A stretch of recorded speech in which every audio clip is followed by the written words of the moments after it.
Hello friend, आज है 4 मई। तो 4 मई के फर्स्ट शिफ्ट में आए हुए हम लोग 25 प्रश्न को डिस्कस करेंगे। तो वीडियो के अंत तक बने रहेंगे। चलिए, आज का जो हमारा फर्स्ट सवाल आया था,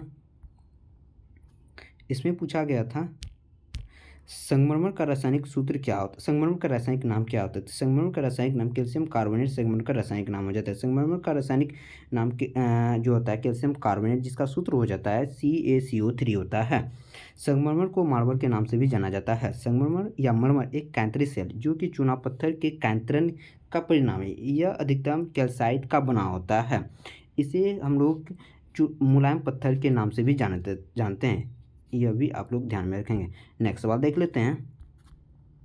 नेक्स्ट सवाल हमारा आया था, एक योजना से रिलेटेड सवाल था कि प्रधानमंत्री ग्रामोदय योजना कब लागू की गई थी। तो प्रधानमंत्री ग्रामोदय योजना यह 2000 में लागू की गई थी। इसका मुख्य उद्देश्य यह था कि जो ग्रामीण क्षेत्र में जो आबादी रह रहे उसके जीवन व्यवस्था में सुधार लाना था। इसका मुख्य उद्देश्य यह था, जैसे कि हो गया बिजली, शिक्षा और स्वास्थ्य संबंधित इत्यादि महत्वपूर्ण बातें को ध्यान में रखा गया था।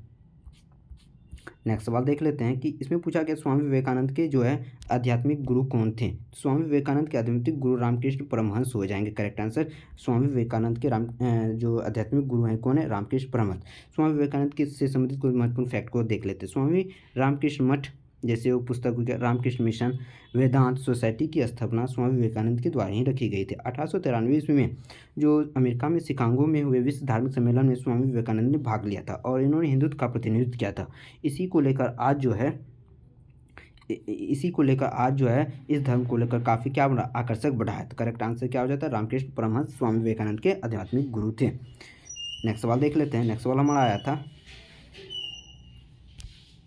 नेक्स्ट सवाल था हमारा कि किस ग्रह को पृथ्वी की जुड़वा ग्रह के नाम से जाना जाता है। शुक्र ग्रह को पृथ्वी की जुड़वा ग्रह के नाम से जाना जाता है। भाई इसे क्यों पृथ्वी की जुड़वा ग्रह के नाम से जाना जाता है, क्योंकि जो है इसका परिणाम और आकार जो हद तक पृथ्वी से मिलता जुलता है, इसलिए इसे क्या कहा जाता है, पृथ्वी की जुड़वा ग्रह कहा जाता है। इसकी संरचना लगभग समान पृथ्वी के जैसे ही मिलती है। पूछे कि सौरमंडल में कितने ग्रह हैं, तो वर्तमान में टोटल 8 ग्रह सौरमंडल में हैं। सौरमंडल की खोज कापरनिकस के द्वारा और ग्रह का नियम केपलर के द्वारा दिया गया था। नेक्स्ट सवाल देख लेते हैं। एक खेल से स्पोर्ट्स से संबंधित सवाल हमारे आए थे कि क्या था सवाल कि खेलो इंडिया यूथ गेम्स का 5वां संस्करण कहाँ हुआ। तो यह मध्य प्रदेश के पंचकुला में किया गया था। खेलो इंडिया यूथ गेम्स का 5वां संस्करण जो खेला गया था, यह 30 जनवरी से लेकर 11 फरवरी के मध्य प्रदेश के 8 शहरों में किया गया, जिसमें कि भोपाल, इंदौर, उज्जैन, ग्वालियर और जबलपुर, मंडला और बालाघाट और खरगोन हो जाएंगे। खेलो इंडिया यूथ गेम्स तालिका में महाराष्ट्र टॉप पे रहे थे। इसमें महाराष्ट्र जो है 56 स्वर्ण पदक के साथ 55 रजत पदक और 50 कांस्य पदक जीते थे। वहीं दूसरे स्थान पर हरियाणा रहे थे। इसने 41 स्वर्ण पदक जीते थे, 32 रजत पर और 55 कांस्य पदक के साथ दूसरे स्थान पर रहे थे। नेक्स्ट सवाल देख लेते हैं। नेक्स्ट सवाल हमारा था, एक नृत्य से संबंधित सवाल था कि सितारा देवी का संबंध किस नृत्य से संबंधित है। तो सितारा देवी का संबंध जो है यह कथक नृत्य से संबंधित है। सितारा देवी का जन्म 1920 ईस्वी में हुआ था। इसकी मृत्यु 2014 में की गई थी। उन्हें कथक क्वीन के नाम से भी जाना जाता है। उनका जन्म 1920 ईस्वी में कलकत्ता में हुआ था। उनका मूल नाम था धनलक्ष्मी और उन्हें घर में धनु के नाम से भी बुलाया जाता था, धनु के नाम से भी बुलाया जाता था। उनकी नृत्य शैली बनारस और लखनऊ घराने दोनों शामिल थे। नेक्स्ट सवाल देख लेते हैं।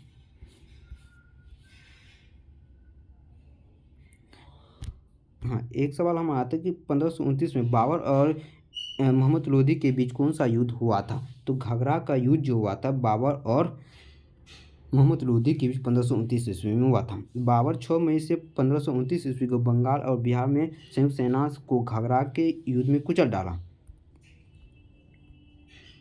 घाघरा का युद्ध उत्तर प्रदेश के गोरखपुर जिले के निकट घाघरा नदी के तट पर लड़ा गया था। घाघरा का युद्ध बाबर द्वारा लड़ा गया था। अंतिम युद्ध एवं मध्यकालीन इतिहास का प्रथम युद्ध था, जिससे जल तथा थल दोनों जगह में लड़ा गया था। यह युद्ध कहाँ लड़ा गया था, जल में भी लड़ा गया था और थल में भी लड़ा गया था। इस बात को भी आप लोग ध्यान में रखेंगे। नेक्स्ट सवाल देख लेते हैं। हाँ, यह पूछा गया था द्वैत शासन जो है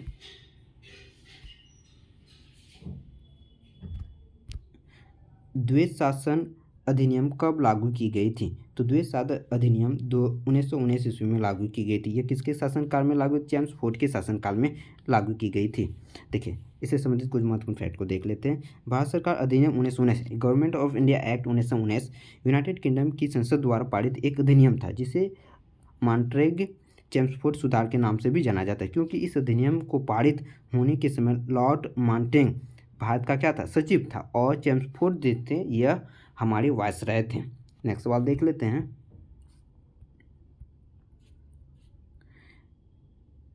नेक्स्ट सवाल था हमारा,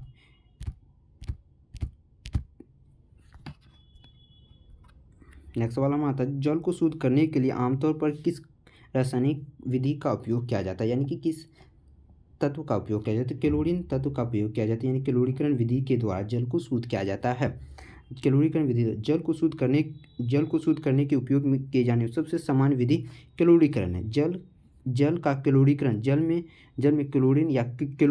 क्लोरीन यौगिक जैसे सोडियम हाइड्रोक्लोराइड मिलाने की प्रक्रिया के द्वारा की जाती है। तो जल को कैसे शुद्ध किया जाता है, क्लोरीन मिलाकर जल को शुद्ध किया जाता है।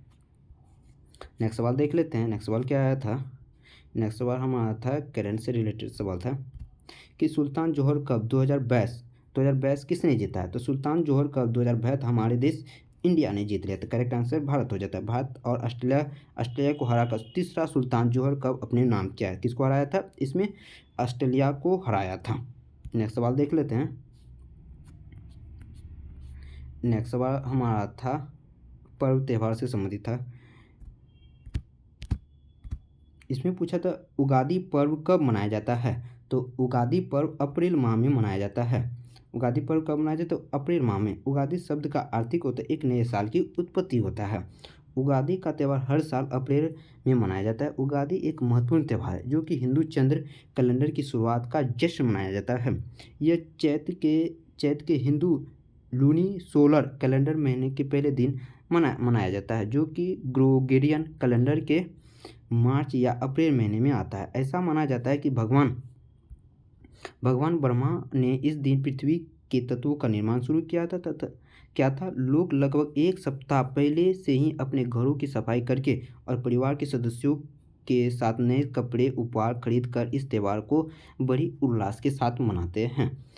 तो उगादी पर्व अप्रैल माह में मनाया जाता है। करेक्ट आंसर अप्रैल हो जाता है। नेक्स्ट सवाल देख लेते हैं।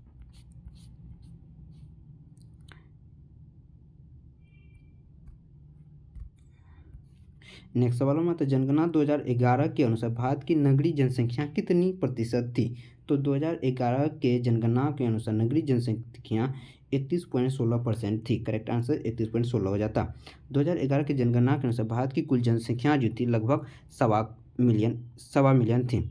31.16% जनसंख्या यह शहरी थी और 68.84 ग्रामीण थी, जिसमें कि 637.7 बिलियन पुरुष और 586.40 बिलियन महिलाएं हो जाएंगे शामिल। नेक्स्ट सवाल देख लेते हैं। नेक्स्ट सवाल हमारा आया था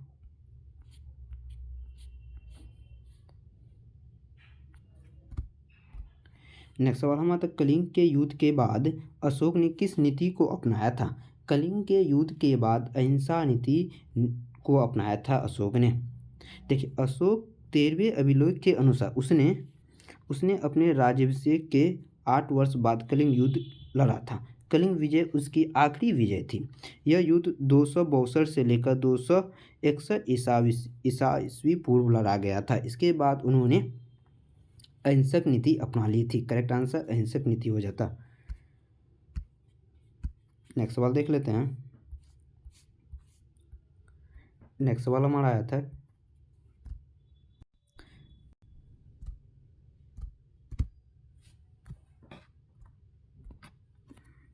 संघ सूची में कितने विषय थे। पॉलिटिकल से सवाल पूछे थे, संघ सूची में जो कितने विषय थे। वर्तमान में संघ सूची में 61 विषय हैं। करेक्ट आंसर 61 हो जाता है। संविधान लागू होने के समय इसके अंतर्गत 66 विषय थे। अभी वर्तमान में 61 विषय हो चुके। वर्तमान समय में इसमें जो है 61 विषय हैं। संघ सूची में 98 विषय शामिल हैं, जिसमें केंद्र सरकार के पास कानून बनाने की एकमात्र शक्ति है। और राज्य सूची में 61 विषय शामिल हैं, जिसमें कि राज्य सरकार के पास कानून बनाने की एकमात्र शक्ति होती है। समवर्ती सूची में 52 विषय हैं, जिसमें केंद्र सरकार और राज्य सरकार दोनों मिलकर संयुक्त रूप से कानून बना सकते हैं और दोनों के पास शक्तियाँ होती है। करेक्ट आंसर 61 विषय वर्तमान में संघ सूची के पास हैं। नेक्स्ट सवाल देख लेते हैं।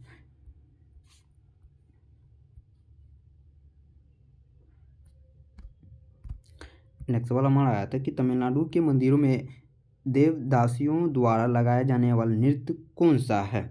तो यह भरतनाट्यम जो है तमिलनाडु राज्य से नृत्य से संबंधित हैं। तो तमिलनाडु के मंदिरों में देवदासियों द्वारा लगाया जाने वाला नृत्य कौन सा है? यह भरतनाट्यम करेक्ट आंसर हो जाता है। भरतनाट्यम सबसे प्राचीन नृत्य माना जाता है। इस नृत्य को तमिलनाडु में जो है देववासियों द्वारा विकसित तथा प्रसारित किया गया था। करेक्ट आंसर भरतनाट्यम हो जाएगा। नेक्स्ट सवाल देख लेते हैं। नेक्स्ट सवाल हमारा था कवास थर्मल पावर प्लांट कहाँ स्थित है? तो कवास थर्मल पावर प्लांट जो है ये गुजरात में स्थित, गुजरात की राजधानी गांधीनगर हो जाएगी। एनटीपीसी द्वारा संचालित गुजरात के सूरत जिले में जो है 538 मेगावाट का यह क्या कवास थर्मल पावर प्लांट स्थित है। करेक्ट आंसर गुजरात हो जाता। नेक्स्ट सवाल देख लेते हैं। नेक्स्ट सवाल क्या था कि हाँ, आगरा का किला किसने बनवाया था? तो आगरा का किला राजा अकबर के द्वारा बनवाया गया था। करेक्ट आंसर अकबर हो जाता। आगरा का किला, जिसे आगरा का लाल किला के नाम से भी जाना जाता है, लाल बलुआ पत्थर से बना हुआ है, जो कब बना था? 16वीं शताब्दी में इसका विशाल निर्माण किया। यह उत्तर प्रदेश के ऐतिहासिक शहर आगरा में जो है यमुना नदी के दाहिने किनारे पर स्थित है। आगरा का किला मुगल बादशाह अकबर के द्वारा बनाया गया था। करेक्ट आंसर अकबर हो जाता। नेक्स्ट सवाल देख लेते हैं। नेक्स्ट सवाल हमारा आया था, एक बुक एंड ऑथर से सवाल आया था। द पैलेस ऑफ इल्यूशन के लेखक कौन हैं? चित्रा बनर्जी जो हैं यह द पैलेस ऑफ इल्यूशन के लेखक हो जाएंगे। करेक्ट आंसर चित्रा बनर्जी दिवाकुर्नी हो जाएंगे। The palace of evolution Chitra Banerjee द्वारा लिखी गई एक पुस्तक जो महाभारत के अवशेष हैं। पंचाली या द्रौपदी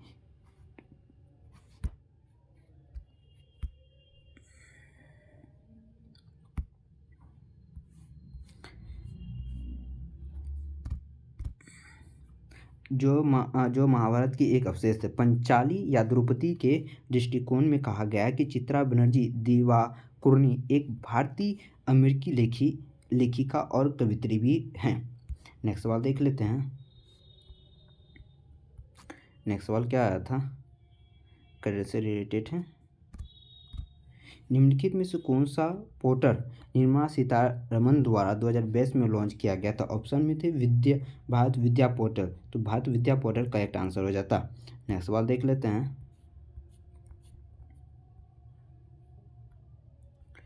नेक्स्ट सवाल हमारा था आरबीआई के संदर्भ में ओएमओ का फुल फॉर्म पूछा गया था, तो खुला बाजार इसका करेक्ट आंसर हो जाता, जिसे ओएम का ओपन मार्केट ऑपरेशन के नाम से जाना जाता है। करेक्ट आंसर खुला बाजार हो जाता। आरबीआई द्वारा सरकारी प्रतिभूतियों और ट्रेजरी बिलों को एक साथ बिक्री और खरीद को ओपन मार्केट ऑपरेशन के रूप में जाना जाता है। इसका फुल फॉर्म क्या हो जाता? ओएम का, तो ओपन मार्केट ऑपरेशन हो जाता। ओपन मार्केट ऑपरेशन हो जाता। अगर आप हमारी चैनल पर पहली बार है तो चैनल को लाइक और सब्सक्राइब कर देंगे और बेल आइकन को भी दबा देंगे। अगर आप हमारी इस वीडियो की पीडीएफ फाइल लेना चाहते हैं तो आप हमारे टेलीग्राम लिंक को भी ज्वाइन कर सकते हैं। टेलीग्राम का लिंक जो है हमारे डिस्क्रिप्शन बॉक्स में दिया गया है। Thank you watching for this video.